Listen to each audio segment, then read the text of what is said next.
பல நேரங்களில் இந்த உலகத்தில் ஆண்டவரை பின்பற்றுவதற்காக அல்லது இயேசுவை பின்பற்றுவதற்காக சுவிசேஷத்திற்கு கீழ்ப்படிந்து நடப்பதற்காக பலரிடம் நாம் பேசும் பொழுது அவர்கள் அதனால் என்ன ஆதாயம் வரும், அதனால் என்ன கிடைக்கும், என்ன நான் பெற்றுக்கொள்ள முடியும் என்று சொல்லி பல பேர் கேட்பதுண்டு.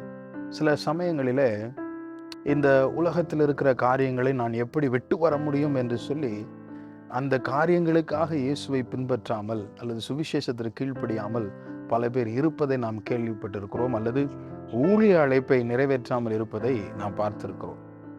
எனக்கு பின்பதாக நீங்கள் பார்க்கிறதான இந்த வீடு தான் என்னுடைய தாயார் வளர்ந்ததான வீடு. அவர்கள் பிறந்து வளர்ந்ததான வீடு இந்த வீடு தான். அந்த காலத்திலிருந்து அது இப்படித்தான் இருக்கிறது. ஆனால் இப்பொழுது இதே நிலைமையில் ஆண்டவர் என்னுடைய தாயாரையோ எங்களையோ ஆண்டவர் வைக்கவில்லை. பன்மடங்கு ஆசீர்வாதங்களை தந்து செழிப்பாய் ஆசீர்வாதமாய் அநேகருக்கு ஆசீர்வாதம் உள்ளவர்களாய் ஆண்டவர் எங்களை மாற்றி வைத்திருக்கிறார்.